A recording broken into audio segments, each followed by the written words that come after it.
Bienvenue dans Dance Lab, le podcast dynamique et éducatif où la passion de la danse rencontre le monde de l'entrepreneuriat, du bien-être, de la santé mentale et bien plus encore. Des conseils, des histoires, des conversations captivantes avec des experts et des personnalités où recommandations et partage d'expériences enrichissent le quotidien des danseurs et pas que.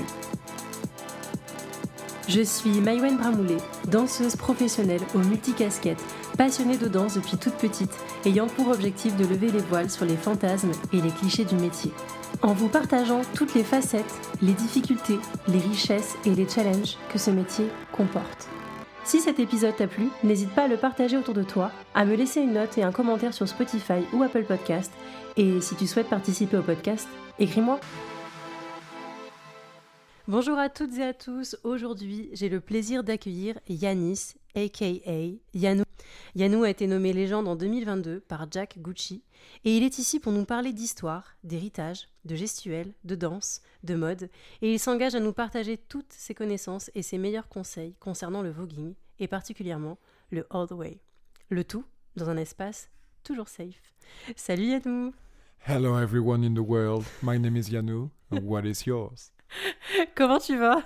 Bon, ça va bien, j'ai dû prendre la ligne 13 pour te rejoindre, donc c'est comme si j'étais dans un autre pays à l'heure actuelle. Mais nous avons des similitudes avec le 10e arrondissement, donc ça va bien, je me sens à la maison. Et bien pour commencer, est-ce que tu peux te présenter et nous parler de ton parcours? Qu'est-ce qui t'a attiré vers le voguing et plus particulièrement le all the way? Alors mon parcours à moi et à personne d'autre, c'est qu'à la base et je suis toujours un street dancer, donc passionné des danses hip-hop, donc tout ce qui est locking, house dance, popping, b-boying et évidemment hip-hop. J'ai intégré la Juste Debout School en 2012, donc école de hip-hop fondée par le fondateur du festival Juste Debout, que tout le monde connaît, Legendary Hip Hop Event, going all around the world, et avec une finale à Paris-Bercy. Donc l'événement n'existe plus à l'heure actuelle, mais il a été, on va dire, pionnier des dernières générations de danse hip-hop en France, on peut même dire dans le monde, parce qu'il y a des éditions, enfin des présélections au Japon, aux États-Unis, au Brésil, partout en Europe, en Asie, et ainsi de suite. Donc ça a fait beaucoup de bruit. Il se trouve que du coup, les professeurs de cette formation sont parmi les meilleurs danseurs du monde et aussi des gagnants de ces éditions-là. Alors pour moi, c'était un peu une évidence parmi toutes les écoles de danse qui existent à Paris, d'aller à la Juste Debout School, parce que je pense que ma personnalité, déjà, en plus d'adorer les street dance styles, ma personnalité n'est pas faite pour les académies. T'aurais pas pu me mettre... J'aurais pas pu foutre les pieds à l'AID, quoi. Ça n'aurait eu aucun sens. Je serais arrivé en retard au cours de danse classique, j'aurais pas eu mon legging. Je crois que je me serais tapé des barres en contemporain, mais enfin, j'étais pas la personne que je suis aujourd'hui, organisée as I am. Je pense que j'étais un peu très... même les profs le disaient, j'étais très moody. Donc du coup, il me fallait une danse où je peux freestyler, une danse où en fait, il n'y a pas des codes, une danse où en fait, on peut s'exprimer soi-même plutôt que de suivre un schéma déjà préparé des siècles en avance. Donc voilà, je suis arrivé à la Juste Debout School. Et ouais, je suis tombé amoureux de la house dance parmi toutes les danses que je pratiquais. Je me suis retrouvé à beaucoup aller en club. Vers 2012, ouais, j'ai commencé à faire mes premières Java, mes premiers June, et ainsi de suite. Et je kiffais faire des cyphers. Pour moi, c'était un peu l'occasion de... tu vois, je reparle encore du contexte scolaire. C'est que moi, je suis moody, je voulais danser, je voulais vivre le truc. Et du coup, pour moi, aller en boîte, c'était pas juste me retrouver avec les moldus et mettre une caisse. Donc, pour moi, c'était vraiment... on va training dans un contexte propice à ce qu'en plus je deviens meilleur. Mais en fait, c'est aussi pour s'amuser. Donc j'y allais même sobre, quoi. C'était pour te dire. Et il se trouve qu'à l'époque, il y avait aussi beaucoup à la télé la manif pour tous. Je crois que je t'avais jamais raconté cette histoire, donc tu découvres. Mais il y avait la manif pour tous parce qu'il y avait le mariage pour les couples homosexuels, mais aussi l'adoption par les couples homoparentaux qui était en discussion à l'Assemblée nationale Du coup, il se trouve que toutes les personnes religieuses ont décidé de se tenir main dans la main pour une fois dans leur vie, histoire de manifester contre nos droits. Ça m'a un peu révolté, surtout de me rendre compte qu'en fait, tous mes amis autour de moi étaient hétéros. Et le peu de personnes homosexuelles que je connaissais, au final, étaient soit des plans cul que je ghostais, soit c'était des lesbiennes dans mon école de danse.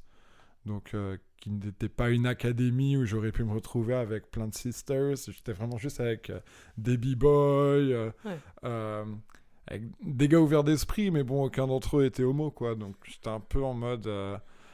j'aimerais bien me retrouver avec des gens queer autour de moi. Parce qu'au final, c'est vrai que je tiltais que souvent, j'étais ramené à ça, même par mes professeurs qui, des fois... dans des petits retours de cours ou après évaluation, ils se permettaient de faire un commentaire sur ça, ce que je trouvais déplacé. J'avais même, tu vois, une de mes spécialités, c'était vraiment le locking, quoi. J'étais vraiment bon et j'ai jamais persévéré parce qu'en fait, j'avais mon prof de locking. Il m'a un jour, après une évaluation, je lui avais demandé... Ouais, qu'est-ce que je peux faire pour avoir un 15 ? Car j'avais toujours un 14,5 sur 20. Et la meilleure de la classe avait 16. Et elle donnait déjà des stages, elle faisait déjà des battles, elle les gagnait et tout. Je me disais, je veux un 15. Je veux pas un 16, je veux un 15. Et en fait, un jour... Et j'avais tout en 14. Donc un jour, j'arrive à 14,5. C'était le deuxième trimestre de la deuxième année. Et je lui dis, mais qu'est-ce que je dois faire pour avoir un 15 ? Genre, what's the tip ? Et genre, il a un peu bafouillé, il s'est mis à parler chinois, il m'a fait... je sais pas, t'es gay, le locking, c'est pas un truc de gay. Donc, tu sais, quand tu te prends des trucs un peu comme ça... C'est un peu violent, ouais. Ouais, j'avais même un prof de break, ça c'était ma première année. Un jour, en fait, j'avais un t-shirt gay OK, car il y avait la marque American Apparel qui avait donné ces t-shirts-là en soutien de notre communauté. C'était gratos, donc du coup, j'en avais pris quelques-uns. Et j'en portais un pendant un cours de break. Et t'as le prof qui me voit, qui du coup me regarde et il fait « T'es pédé ?» Je fais « Bah ouais ». Et genre silence, et puis là il commence à faire l'appel. Donc moi j'étais le premier vu que la promotion de première année était divisée en deux. J'étais du coup dans Khalifa, j'étais le premier dans la liste et il m'appelle Tafiole. Et en fait toute ma classe m'a défendu. Mais c'était un cours de 2 heures où en fait à chaque fois qu'il devait dire mon prénom, il disait Tafiole. Moi je me disais mais... En fait, moi, ce genre de truc, ça me donne pas envie d'apprendre à breaker. Et donc, du coup, des petites agressions, plus ou moins grosses, par-ci, par-là.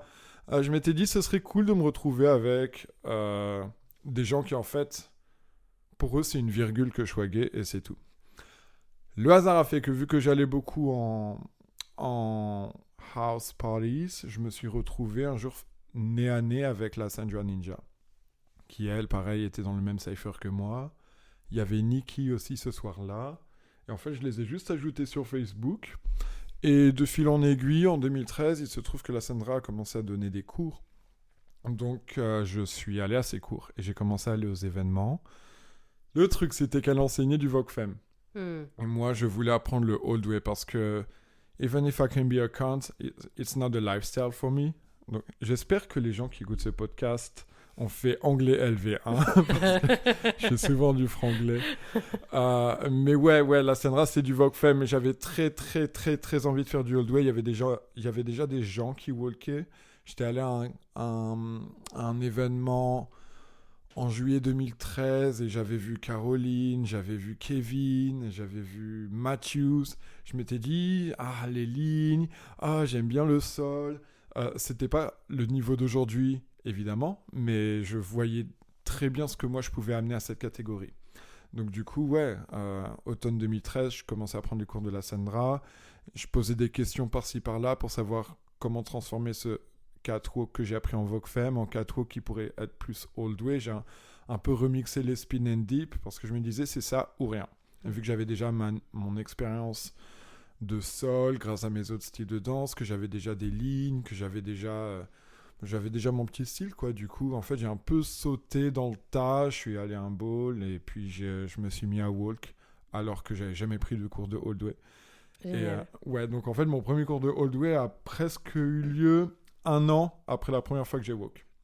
Et en fait, ça m'a juste fait tellement du bien d'avoir mon truc on the side, parce que du lundi au vendredi, ben voilà, c'était house, c'était locking, c'était popping, c'était blabla. Et en fait, le week-end, ou même après les cours, tout simplement, je pouvais rejoindre du coup ma Kiki House et m'entraîner avec eux, avec elle. Et après, j'ai eu ma Major House, donc j'ai intégré la House of Ninja en avril 2014. Ce mois-ci, ça fait 10 ans. Waouh. Et en fait, voilà, ça a fonctionné pour moi. Les gens ont bien accroché avec ma personnalité, aussi avec mon style, parce que c'était un peu rafraîchissant ce que je proposais. No shade, mais avant que j'arrive, Old Way, c'était la pause clope. Et, et avec le temps, bah, j'ai commencé à avoir mes moments, à battle plusieurs personnes one after the other.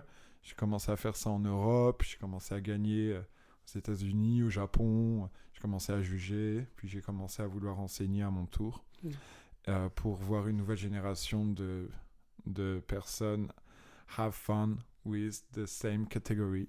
Yes, trop bien. Et du coup, qu'est-ce que ça représente pour toi aujourd'hui le Old Way? En fait, c'est un peu la boucle est bouclée. Quand je regarde la catégorie Old Way, c'est, je dirais même assez émouvant. Déjà, de base, pour moi, le Old Way, c'est une très belle catégorie parce que c'est élégant. Moi, je définis toujours Old Way en grace, precision and style. Donc, pour moi, c'est quelque chose d'élégant. Tu peux pas faire du Old Way si t'es pas élégant.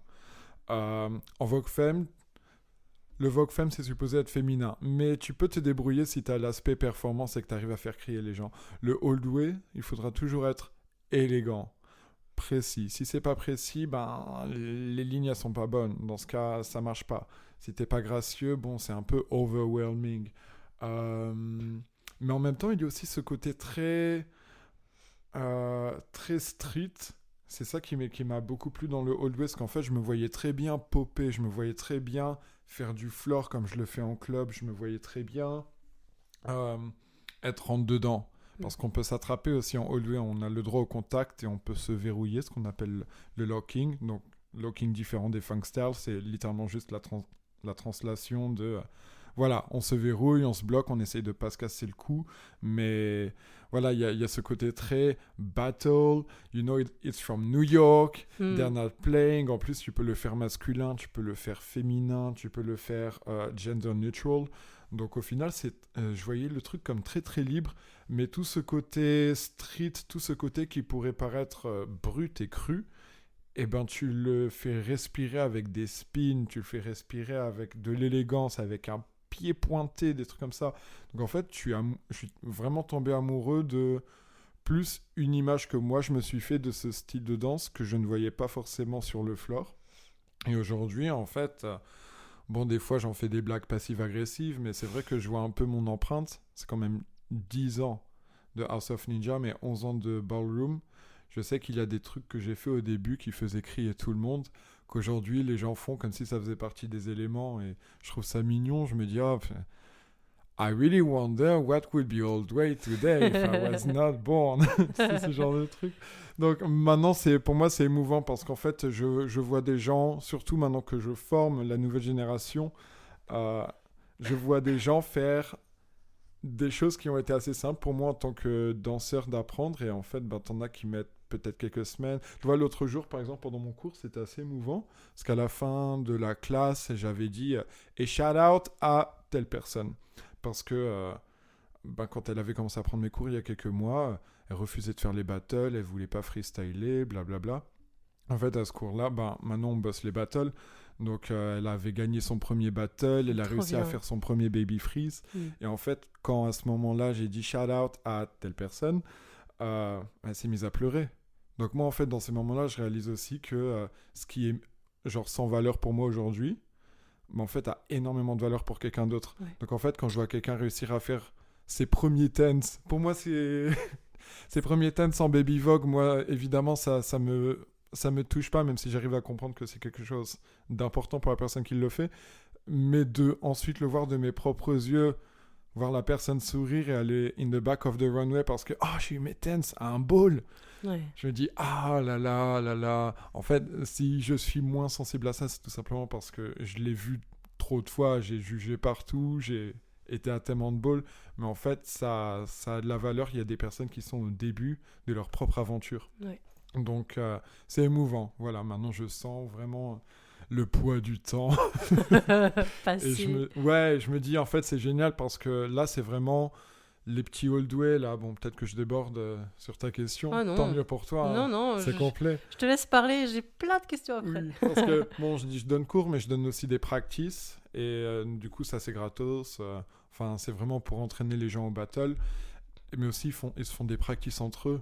Hier, je vois, il y en avait 3 qui étaient à la BNF. Ils se prennent en vidéo. Enfin, ils sont en train de... De partager. Ouais, moi d'apprendre. j'avais pas ça au début car il n'y avait pas moi. J'avais pas un référent de la catégorie qui était chaud d'enseigner toutes les semaines comme je le fais, mais aussi d'offrir des practices. J'avais pas aussi des gens avec qui m'entraîner. J'ai dit, il y avait Caroline, il y avait Kevin, mais chacun était dans sa house et chacun voulait s'entraîner avec sa house parce qu'il fallait garder la surprise pour le prochain bowl. Aujourd'hui, maintenant, moi je m'en fous de garder la surprise, mais eux, ils sont en mode, ils font ce que les Vogue Femmes ont fait pendant toutes ces années et qui a marché. C'est-à-dire, elles voguent entre elles et après, when it's time to battle, see you at the ball. Mais elles s'entraînent ensemble. Enfin, donc je vois pas juste une évolution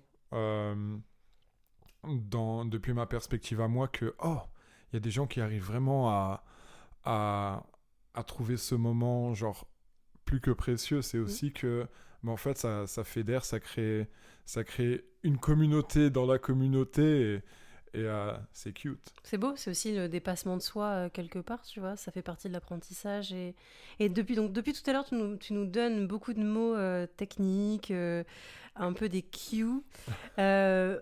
Qu'est-ce qu'une house, qu'est-ce qu'un bowl, qu'est-ce qu'une mother? Avant tout, est-ce qu'on peut revenir aux origines du voguing et est-ce que tu peux nous retracer un peu les origines et nous raconter plus précisément celle du all the way? Alors en fait, quand on parle de old way, on parle tout simplement de voguing. Le voguing est une danse qui se fait dans un espace qui s'appelle la ballroom scene. En fait, la ballroom scene est née du racisme qui existait dans ce qu'on appelle donc les pageant contests. Certains appellent ça les concours de transformisme, d'autres des concours de drag queen. Bon, il y avait aussi des femmes trans dans ces concours-là. Donc je préfère garder le terme tel quel, donc pageant. Donc c'est l'art de the pageantry. C'était surtout les queens blanches qui gagnaient, pas les queens noires. Sachant que les queens noires subissaient déjà le racisme de la société, ils le subissaient aussi de leur propre communauté LGBTQ. Ils se sont dit, tu sais quoi? Bitch, I'm gonna make my own scene. Si on se retrouve entre personnes de couleur, on va pas subir le racisme des personnes blanches de notre communauté. Donc du coup, elles se sont retrouvées à Harlem avec donc ce qu'on appelle des balls. Les catégories étaient à peu près les mêmes. Donc il y avait des catégories de beauté, telles que face. Il y avait aussi des catégories de mode. Il y avait aussi des catégories realness. Donc ça, c'est vraiment un concept à part qui des fois peut laisser les gens un peu dubitatifs quant à son intérêt. Mais en fait, pour moi, un ball qui n'a pas realness, c'est pas un ball, même si c'est un tout petit événement. Realness, c'est tout simplement l'art de se fondre dans la société. Donc par exemple, si tu es un homme cis et que tu es gay, eh ben, tu subis l'homophobie. Donc en fonction du contexte, donc si tu es un écolier, si tu es quelqu'un qui veut prétendre à un job, si tu es quelqu'un qui vit in the hood, tu as envie de ne pas te faire bisuter, tu as envie de survivre aussi parce que les agressions homophobes et les meurtres homophobes existaient à l'époque tout comme aujourd'hui. Donc du coup, en étant real, c'est que tu as l'air d'être hétéro. Donc c'est ce qu'on appelle faire preuve de passing. Donc si tu passes dans la vie de tous les jours en tant que personne hétéro alors que tu es un homme cis-gay, dans ce cas, tu peux walk realness. Et du coup, la catégorie est divisée en fonction de pretty boy realness, school boy realness, executive realness, thug realness, et so on. Donc ça, c'est cool parce que tu peux aussi t'entraîner dans un bowl pour du coup passer un peu invisible dans la vie de tous les jours. C'est très pratique quand tu vis, quand tu vis dans un endroit avec plein de personnes fermées d'esprit. T'as pas envie de te faire rejeter par ta famille, t'as pas envie de te faire taper par tes futurs ex-potes. Donc du coup, quand t'es selon les cultures et les religions aussi. Exactement. Et il y a aussi, donc, pour les femmes trans, donc il y aura Femme Queen Realness, car c'est comme ça qu'on appelle les femmes trans dans notre communauté. Après, tu peux aussi avoir Drag Realness, donc à ne pas confondre pour les personnes qui nous écoutent. Drag et Drag Queen, ce n'est pas la même chose. Une drag, donc dress as a girl, c'est vraiment un lifestyle. Donc en fait, tu peux aller acheter du pain comme une drag. Par contre, Drag Queen, c'est pour l'entertainment, c'est vraiment du divertissement. C'est à ce niveau-là, on est vraiment dans le milieu de la nuit. Tu fais des performances, ou alors peut-être que tu es at the door, peut-être que tu es quelqu'un qui travaille dans la mode et tout. En général, quand tu es drag queen, we know you're a guy. You see what I mean? Donc voilà, drag et drag queen realness, ça peut pas exister par exemple. Du coup, ce sera drag realness parce que c'est vraiment quand tu es en drag que du coup tu peux passer inaperçu. Après, drag queen, c'est autre chose. Ça, on le verra plus pour lip sync par exemple. Okay. Donc bref, il y a différents types de realness et ça fait partie de la ballroom scene. C'est vraiment propre à cette communauté. Les catégories de danse, maintenant tu vas me dire, mais à partir de quel moment on a commencé à voguer?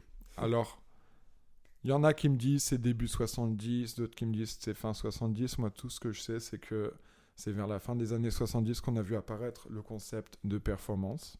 Et on appelait ça voguing parce que selon la légende, on s'est inspiré des poses du magazine Vogue. La performance en elle-même, donc dans les balls, était des fois divisée en fonction de la manière dont nous, on a réattribué les genres. Donc tu aurais Butch Queen Performance, Femme Queen Performance, Drags Performance.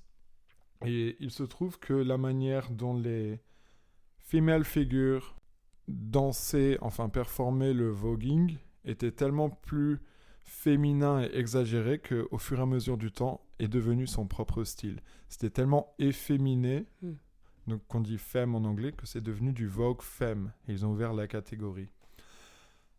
Les hommes, donc les Butch Queens, les hommes cis, ont tellement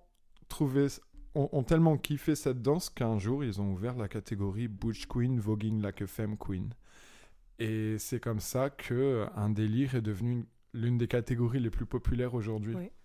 Et aujourd'hui, voilà, on appelle même plus ça Butch Queen Voguing Like a Femme Queen. Vous pouvez googler ça d'ailleurs, c'est aussi un très célèbre son de house music. Mais ouais, c'est juste devenu Vogue Femme avec le temps. Et du coup, l'ancienne manière de voguer est devenue donc the old way of Vogue. Il y a aussi un autre courant qu'on appelle le New Way, qui ça a vu naître grâce à la contribution des personnes latines dans la scène. Quand ils sont arrivés, il y a aussi eu une évolution de la house music avec un BPM, donc beat per minute, beaucoup plus rapide. Donc il a vu naître des mouvements de bras, donc ce qu'on appelle arms control, plus souple, plus rapide, aussi beaucoup plus précis dans ses propres angles. Ça veut dire que aussi dans ta manière de poser, tu allais beaucoup plus étirer ta pose. Au final, jusqu'à intégrer des mouvements de contorsionnisme. T'en as qui appelaient ça performance with a stretch, ou certains appelaient ça performance with gymnastics, mais en tout cas, c'est devenu the new way. Parce que le old way a aussi vu le old way est devenu tellement old qu'en fait, vu que ce qu'on appelle aujourd'hui classic performance a évolué à son tour, c'est devenu the new way. Donc, en fait, le old way, tu peux vraiment voir ça comme la racine à la base d'un arbre. Et après, parmi les branches, du coup, il y a eu Vogue Femme Soft and Cunt. Puis ensuite, le Vogue Femme lui-même est devenu aussi dramatique. Donc aujourd'hui, tu as Vogue Femme Soft and Cunt qu'on pourrait aussi appeler Vogue Femme Old School. Ou alors Old Way féminin. Mais on appelle ça Vogue Femme Soft and Cunt. Et tu as Vogue Femme dramatique. Et de l'autre côté de l'arbre, donc tu as le New Way. Et on va dire que ça a fleuri aux États-Unis jusqu'à 2008. Et là, donc, tu as eu... c'est vraiment une réponse complète. Mais tu as eu Vogue Evolution qui est apparu sur MTV dans une émission que toutes les personnes de ma génération ont grandi avec, qui s'appelle America's Best Dance Crew. Vogue Evolution, donc avec Naomi Dashon et Prince Miyake Mugler, on fait partie de la saison 4 et ont vraiment popularisé dans le monde tout du moins dans la communauté de la danse, ce qu'était le voguing. Ça m'avait un peu confus parce que je connaissais le voguing de Madonna, mais pas Vogue Evolution. Tout ça pour dire que les battles hip-hop par-ci par-là en Europe ont commencé à inviter les vogueurs, même si je déteste ce terme, de New York pour donner cours. On a commencé à avoir des battles de voguing dans les battles hip-hop. Ça a évolué. Ils ont commencé à avoir des mini-balls dans les battles hip-hop. Ça a encore évolué. Au final, les communautés ont commencé à exister un peu partout en Europe. Aujourd'hui, maintenant, on a même des villes qui ne sont pas forcément des capitales qui ont des ballroom scenes. Donc ça a vraiment beaucoup évolué. Et aujourd'hui, du coup, on a des légendes en Europe. Oui, avec des endroits justement safe place, on va dire, comme la Gaieté Lyrique, Oui. qui est devenu un lieu emblématique de la scène ballroom en Europe, qui explore, qui met en valeur la diversité des danses de clubs et de leur communauté, ainsi que la multiplicité des cordes, la vitalité des patrimoines chorégraphiques avec l'électro, le crump, l'afro, le dancehall, le walking, tout ça, quoi. Et ils avaient même un événement qui s'appelle le Beat Dance Contest, qui existait avant même les balls à la Gaieté Lyrique, où en fait on valorisait les beatmakers en même temps que les danseurs. Et c'était un événement old style. Et donc pour pouvoir participer à ces balls, il faut faire partie d'une house obligatoirement ? Non. Non, là je suis catégorique parce que moi je me suis pas posé la question, comme je t'ai dit quand je suis arrivé quand j'ai mis les pieds à mon premier ball en tant que participant. J'avais même pas pris de cours. Enfin, dans ma tête, c'était juste bitch, I want to show who I am. Et en fait, bon, peut-être que c'est plus intimidant aujourd'hui parce que maintenant, t'as Kendrick Mugler TV, donc les vidéos sont archivées sur Internet. Aujourd'hui, il y a les mimes et tout, donc peut-être que les gens ont peur de se tourner en ridicule. Mais nous, on avait... je parle comme une grand-mère, mais on avait Facebook à l'époque. Hein, j'aurais pu devenir un mime aussi. Mais pour moi, c'était encore plus important que de me présenter, en fait, que d'être sur ce floor et de... Bitch, look at me, this is who I am. And, comme je t'avais dit, je voyais très bien ce que je pouvais apporter. Et en fait, pour moi, c'est l'essence même de pourquoi tu as envie d'aller à un ball. Si tu dois attendre d'être dans une house, enfin, il n'y a pas vraiment de règles. Là, tu peux être recruté dans une house et être entraîné par cette même house pendant des mois avant de sortir. Tout comme tu peux être, genre, quelqu'un qui ne connaît personne dans la scène et qui n'est dans aucune house. Le plus important, c'est de savoir où on met les pieds et pourquoi on met les pieds. Parce que des fois, c'est déjà arrivé dans des balls que tu as quelqu'un qui arrive sur le floor et on comprend dès les 3 premières secondes que this bitch doesn't know where she is. Mais moi, je savais où j'étais, je savais juste pas c'était quoi les bails. Mais je sais que c'était fait avec respect, c'était fait avec passion. Il y en a des fois, tu te dis, mais il est en train de se foutre de notre gueule ou quoi ? Pourquoi il est là en train de se tortiller et de se dandiner en marchant? La personne ne sait clairement pas ce qu'est un ball, parce que sinon elle ne serait pas là en train de s'afficher. Donc voilà, tu n'es pas obligé d'être dans une house, mais tu es obligé de savoir où tu mets les pieds. Ok. Et du coup, si tu es adopté par une house, pourquoi en fait les houses, elles ont des noms liés à la mode ? Tout à l'heure, tu me parlais beaucoup de mode. Ouais, tout simplement parce que... si tu te mets dans le contexte de la ballroom de l'époque, aujourd'hui, bon, now, if you're rich in ballroom, it's a plus. Mais à l'époque, voilà quoi, c'était un peu...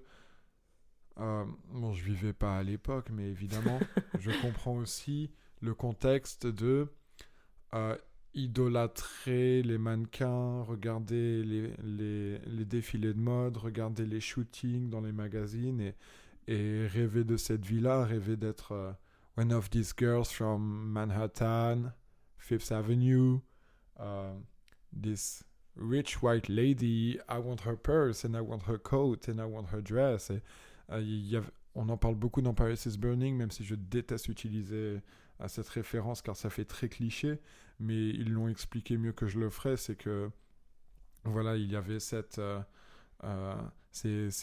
paillettes qu'on pouvait avoir dans les yeux en regardant donc ces maisons de haute couture et ce qu'ils présentaient, et surtout que c'était excessivement cher. Donc du coup, tu sais quoi, en fait, ce sera le nom de ma maison, The House of Chanel, The House of Saint Laurent, The House of, I don't know, like Balenciaga nowadays. Après, c'est pas forcément que des maisons de haute couture. Il y a aussi des maisons qui tirent leur nom, on va dire, de concepts. Par exemple, House of Ninja ou aussi House of Prodigy. Ou alors de House of Ebony. Tu as des houses qui sont plus... La première house à avoir existé, c'est House of La Beja.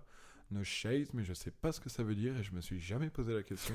Je suis en train de tilter as I'm talking. Donc l'avantage de dire les choses telles qu'on les pense. Ouais, donc en fait, c'est pas forcément des maisons de luxe. Ça peut être en fait l'énergie que tu as envie d'envoyer dans ta house. Ouais. Voilà, je sais, quand je regarde cet exemple que je déteste encore, mais Paris is Burning, tu as Willy Ninja qui dit The ninjas are silent assassins. Et en fait, c'est vrai que c'est l'image qu'on se fait des ninjas. On pense à ces films des années 70 au Japon, avec des gens qui sautent de toit en toit, quelque part dans la campagne japonaise pour aller assassiner des méchants. C'est vrai que ça a de la gueule une fois que tu as quelqu'un sur le floor et que tu entends Yanu Ninja. Et que la personne battle 4 personnes une après l'autre et qu'il gagne et tu dis wow, it's a ninja thing. Mais quand tu vois quelqu'un de très élégant et que tu entends une maison de haute couture derrière, tu te dis aussi of course she's fab, she's a Gucci. Tu vois? Et est-ce qu'on peut intégrer plusieurs houses en même temps? Non, mais pour ça, tu as toujours l'option de la Kiki scene. Okay. Donc il y a la major scene et il y a la Kiki scene. Donc en fait, ce sont à peu près les mêmes règles. Quand je dis à peu près, c'est vraiment juste que dans la Kiki, tu peux plus t'amuser à faire des catégories que tu ferais pas dans la major scene. La major scene, il faut vraiment le voir comme une scène prestigieuse. C'est vraiment prestigieux. On est dans la célébration. Moi, je vois les major balls comme des mariages. Et d'ailleurs, un ball, je le regarde jamais du début à la fin. En général, je vais toujours un peu me balader, papoter, faire les small talk avec un verre de vin dans la main droite. Très chic. Blablabla. Oh, it's been a while. Par contre, un kiki ball, pour moi, c'est vraiment genre, c'est la boum. C'est la boum. Des fois même, en fait, tu le comprends au lieu où tu vas. Un kiki, tu peux même en avoir un dans un studio de danse. C'est pour se dire à quel point, genre, c'est beaucoup plus tranquille. Oui. En général, t'es beaucoup plus jeune quand tu fais partie de la Kiki Scene. C'est même une introduction pour la Major Scene. Et aussi, dans la Kiki Scene, les thèmes sont beaucoup moins poussés. Dans un Major Ball, tu peux vraiment te faire chop. Je reviendrai sur ça plus tard. Non, en fait, je peux le faire maintenant. Dans un ball, en gros, tu as donc les présélections, entre guillemets. C'est ce qu'on appelle, nous, les tens. Et en gros, donc, dépendamment de la catégorie, tu dois faire X ou Y. Toujours est-il que le jury doit te donner tes tens, et donc chaque personne du jury, pour que tu puisses accéder au battle. Si un des juges, même juste un, décide de te chop, tu ne peux pas accéder au battle. Et en général, tu te fais chop parce que soit ton outfit n'est pas en cohésion avec le thème, car il y a toujours des thèmes. Il y a des règles à respecter. Exactement. Et peut-être que ton outfit est dans le thème, mais pas assez poussé. Peut-être que ça fait cheap. Peut-être que la technique, donc ce qu'on attend de ta performance, entre guillemets, durant tes tens n'est pas assez bonne. Donc quand je dis de ta performance, donc si c'est une catégorie de danse, est-ce que tous les points techniques sont bons ou pas? Si c'est une catégorie de mode, est-ce que ta manière de défiler est bonne ou pas? Si c'est une catégorie de weirdness, est-ce que tu es assez weird ou pas? Donc voilà, c'est toujours en fonction des catégories. Et voilà, donc tu te fais chop. Je disais quoi avant du coup? Je ne sais plus, mais moi je vais rebondir sur un truc. Tu parles de technique. Attends, vas-y. Donc du coup, pour les kiki, oui. Tu as moins de chances de te faire chop parce que... Oups, désolé. Tu as moins de chances de te faire chop parce que c'est beaucoup plus tranquille. Oui. Donc tu peux utiliser la kiki scene pour faire de nouvelles catégories que tu ne ferais pas dans un major ball, mais aussi, si tu veux rentrer dans la ballroom scene, tu peux aussi commencer par la kiki scene pour checker la température un peu avant d'aller dans la major scene. Donc, dans la kiki scene, toutes les houses sont annulées et du coup, tu peux être dans une nouvelle house. Moi, dans la kiki scene, Ninja n'existe pas, Revlon n'existe pas, Miyaki Mugler n'existe pas, Orichi n'existe pas. Du coup, tout reprend à zéro. Dans la kiki scene, du coup, je suis Yanu Angels. Non, pardon. Legendary and New Angels. Bien évidemment. Legend dans les deux scènes. Voilà. Merci pour cette précision, c'est important. Légende en 2022 par Jack Gucci.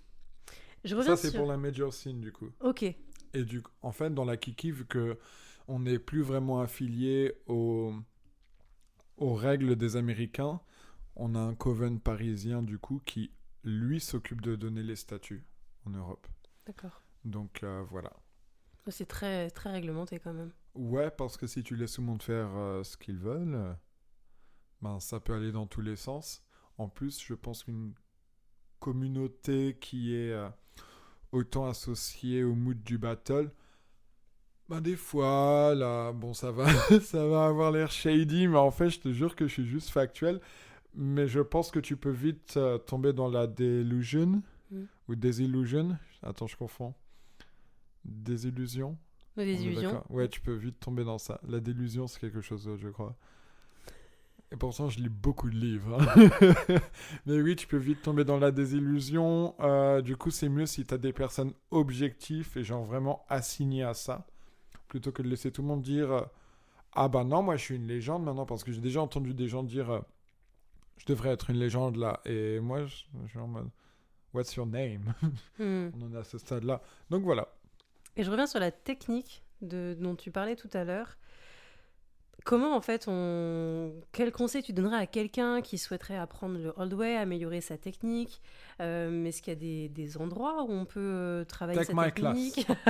Take my class. Des cours, des ateliers, le cours de Yannou au Studio Bleu, le jeudi soir. De 19h à 20h30. L'escalier en colimaçon à droite. C'est l'échauffement avant de monter dans le cours. Littéralement.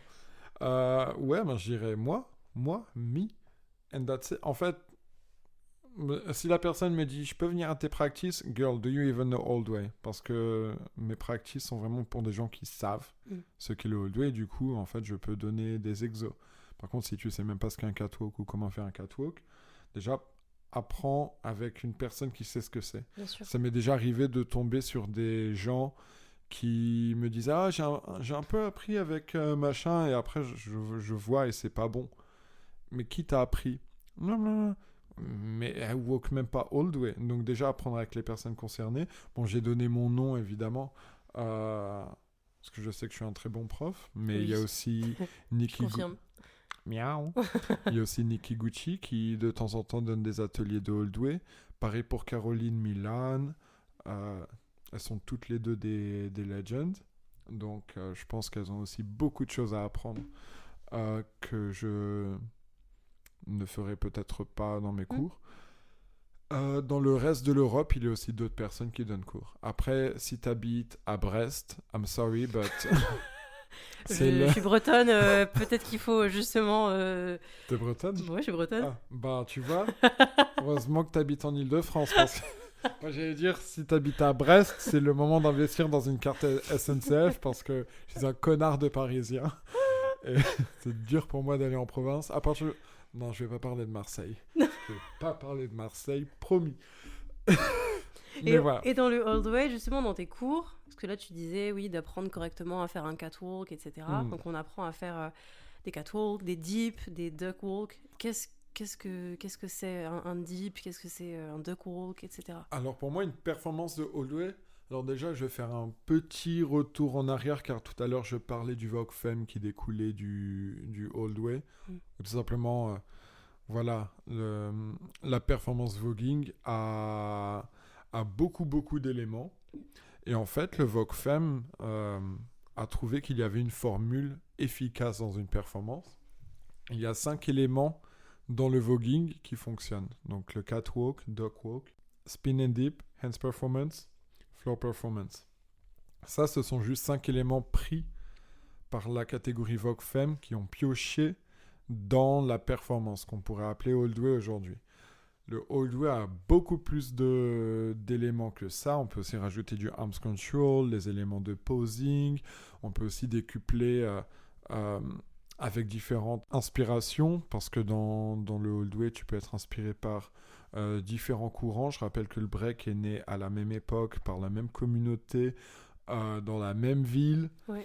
La seule différence, c'est que la ballroom, c'est vraiment imposé comme un safe space pour les communautés queer. Il y avait des personnes queer dans le break aussi, c'est juste qu'ils n'en faisaient pas un combat. Ouais. Il y a eu le walking aussi à la même époque. Ouais, mais ça, c'était la West Coast. Ouais, sur l'Ouest, pardon, alors, à Los Angeles. Ouais, c'est pour ça que c'est un funk style, mais ouais, par la même communauté du coup. Donc, walking, vraiment funk style. Et voguing, voilà, East Coast, Fashion Week, New York, hip-hop, on est dans cette ère-là. Donc ouais, il y a des influences de break, et ça se voit au sol. Il y a des influences de popping, ça se voit dans la manière de taper les poses, ou même le arms control. Il y a des éléments de jazz, surtout dans les spins. Je rappelle qu'à New York, il y avait aussi la Elvin LA. Donc, académie de danse qui s'est fait un nom en justement highlightant les personnes noires, de dark skin jusqu'à light skin, parce que c'était très dur pour les personnes noires, encore plus à l'époque, d'intégrer donc ces prestigieuses écoles de danse classiques, contemporaines et jazz. Donc voilà, il y a aussi cette influence-là. Il y a aussi des influences en fonction des thèmes. Des fois, tu peux avoir un thème qui est autour de Cléopâtre ou l'Égypte ancienne. Et ben dans ce cas, ça va être les hiéroglyphes. Tu peux aussi avoir les thèmes du style Japon. Ok, ben les geishas, les arts martiaux. Tu peux être inspiré par les statues. Tu peux être inspiré par Bollywood et ainsi de suite. Donc à partir du moment où c'est visuel, ça marche. Donc tu as déjà tous ces éléments-là. Et donc ça c'est juste un truc à garder en tête. Mais pour moi, parmi les éléments les plus connus et les plus efficaces dans une performance, le premier c'est arms control. Arms control, donc contrôle des bras pour les Allemands LV1. C'est la beauté des lignes, c'est esthétique. Avec tes bras, tu vas déjà rien, c'est con, mais rien que la manière dont tu vas tendre ta ligne, pour moi, ça dit beaucoup de choses. Est-ce que tu l'as fait de manière soft? Est-ce que tu l'as fait de manière agressive? Est-ce que c'est ta paume qu'on voit? Ou alors est-ce que ta main est vraiment droite comme un couteau? Tous ces petits détails-là, je les vois avec le temps. Et pour moi, ils racontent une histoire. Donc vraiment, la beauté des lignes, comment elles s'enchaînent, comment elles arrivent on the beat, comment tu utilises la musique avec tes lignes. Où est-ce que tu places tes bras? Il y a aussi différentes manières de les utiliser. C'est pas juste des lignes. Après, tu peux te toucher le corps et faire d'autres formes géométriques. Puis tu peux utiliser tes mains, faire des cercles, faire des vagues. Tu peux maybe surface if you want to. Tu peux faire des rolls. Tu peux faire tellement de choses. En fait, c'est vraiment un élément que tu peux faire assis sur une chaise. Donc en général, on utilise le arms control pour se présenter en arrivant sur le runway. Tu as différents niveaux de marche, donc le plus connu, le catwalk, le duck walk qui est au sol. Tu peux aussi utiliser les classic walk. Donc ça, c'est vraiment ta position debout quand tu vas aller acheter, je sais pas, un carrot cake à Sainsbury's. On n'a pas de Sainsbury's en France, mais je vous jure qu'on en a besoin rien que pour leur carrot cake. J'aime les carrot cakes. On a aussi les spins. Alors, ça, c'est un peu un élément qui m'énerve. J'ai des tocs. T'en as qui appellent cet élément le spin and dip. Mais pour moi, tu peux faire des spins sans forcément aller dans un dip. Et tu peux faire un dip sans forcément avoir eu un spin avant. Bien sûr. Donc voilà, je le dis comme ça, histoire de... Donc en fait, si tu veux, un dip, c'est vraiment le point d'une phrase. Donc la fin d'un 8. La fin d'un 8. Ou, soyons fous, ça peut aussi être sur un 1.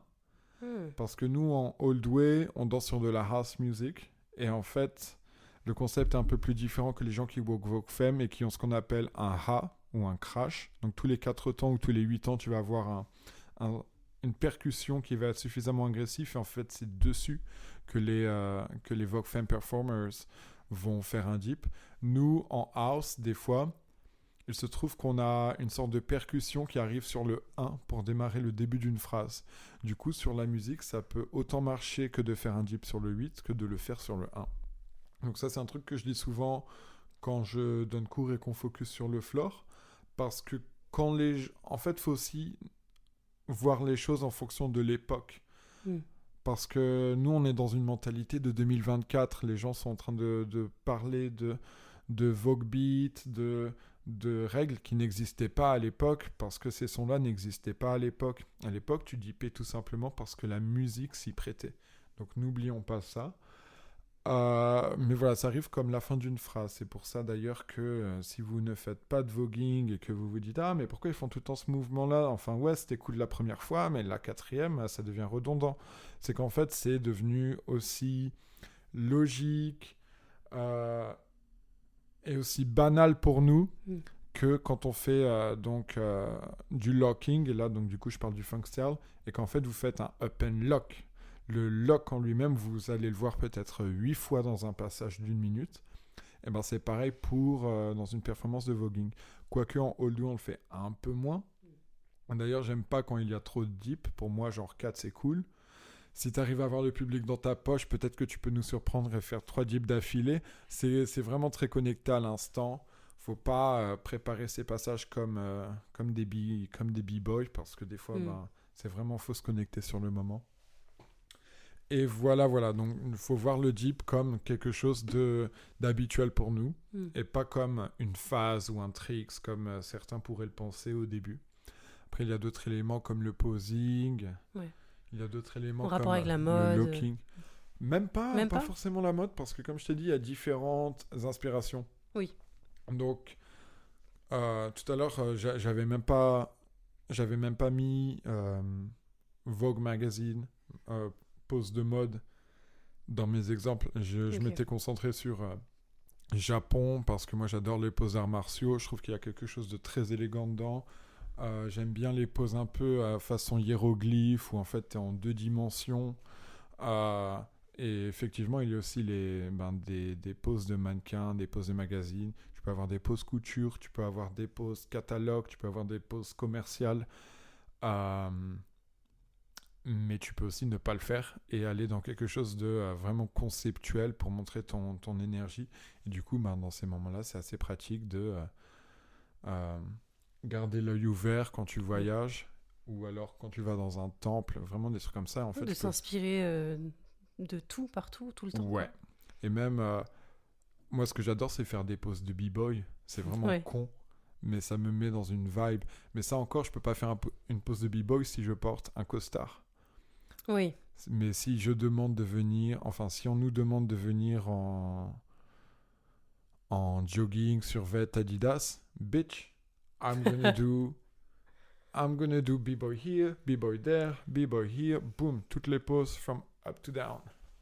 Combien de temps ça dure un passage en ball Ça dépend d'à quel point les MC sont stressés. Normalement, ça peut durer 1 minute. Et après, ils vont dire « Now hold that pose for me ». Tout comme « Bitch, we're running late ». Donc, ça dure 30 secondes. Et alors même qu'on danse, tu peux entendre les MC dire « Kendrick, give me one. One in the back. 2 in the back. 1 in the front. 2, 2 ». Et là, tu dis « Merde, ils sont en train de voter alors que je suis en train de performer ». Donc, ouais, il y a... Ça dépend du ball en question, ça dépend de l'organisation. Si on est parmi les dernières catégories et qu'on n'a pas le temps, ce sera pendant le battle en lui-même et le battle va être un peu plus raccourci. Par contre, là, on est dans les premières catégories, on sait qu'on a le temps, free, now hold that pose for me. Et là, tu fais ta pause et tu bouges pas. Donc stratégiquement, c'est le moment où je fais mes pauses, par exemple, au sol, de break. Oui, c'est le moment où il faut montrer ses meilleurs skills, quoi. Ouais, et tu tiens. Tu tiens. Tu ne lâches pas. Est-ce que vous avez entendu ? Tu tiens. Eh bim, elle a lâché. Mais non, mais c'est vrai que ça peut pas te décrédibiliser, mais ça peut te faire perdre des points. Pour moi, ça fait partie de la performance. Bitch, je fais quelque chose de physique et en plus, je le tiens. Ouais. Ça montre que c'est travaillé. Ouais, et que c'est contrôlé. Oui, contrôlé surtout. À chaque fois, moi, je fais des petits jeux de 1, 2, 3 soleil pour voir qui tient ses poses au sol.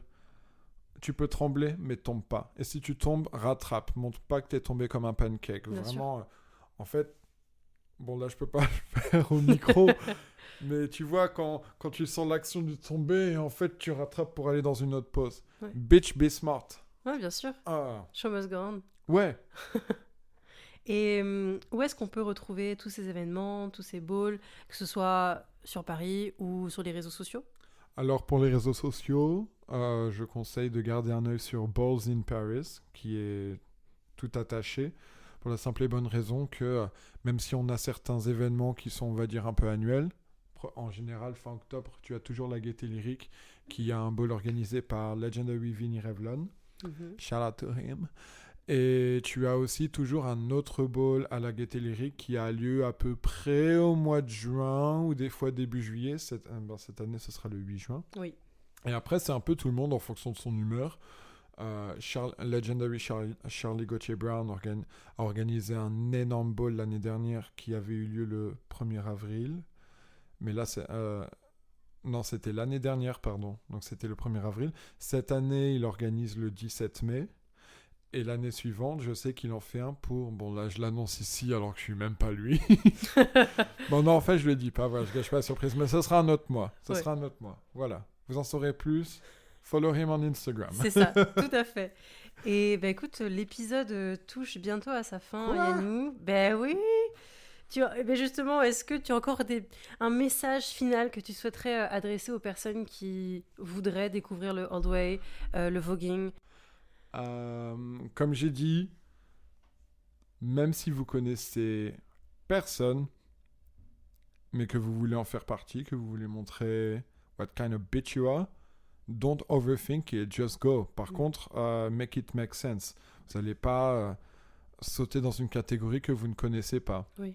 Et contrairement à moi, il y a une communauté.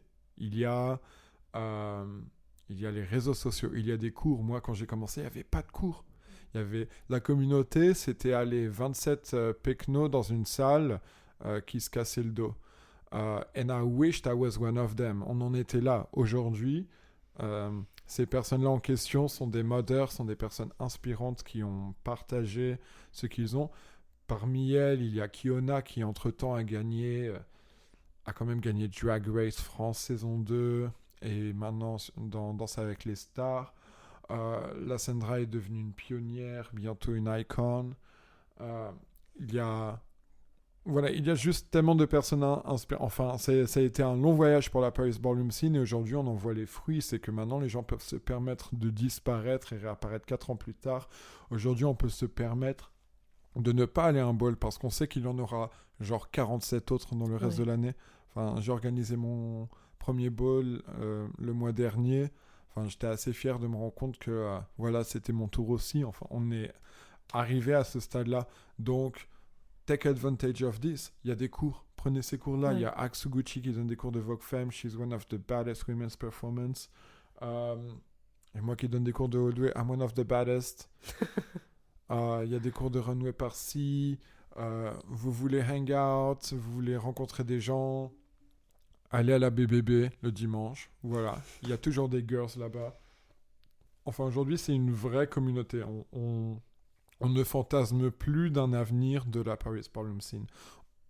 On est la Paris Ballroom Scene. Et pour moi, il y a New York et après, il y a Paris. That's it.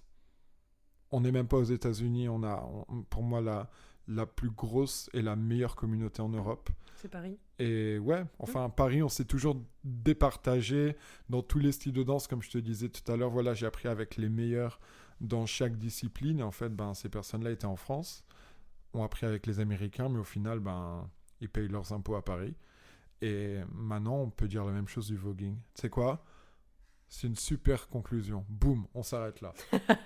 Merci beaucoup, Yannou. Merci beaucoup pour ton temps, pour ta contribution, tes précieuses paroles, tes meilleurs conseils. Enfin, voilà, je pense qu'on en aura appris beaucoup à travers cet épisode. Let's go. Et du coup, où est-ce qu'on peut te retrouver sur Instagram ? Mon compte, c'est Yannou, Y-A-N-O-U. Par contre, il y a un peu plus de O. Yannou. Je crois qu'il y en a 4. Et d'ailleurs, c'est très énervant. Alors, si vous comptez m'écrire, il n'y a que un N à Yannou. Donc, pourquoi vous en mettez 2 quand vous m'écrivez ?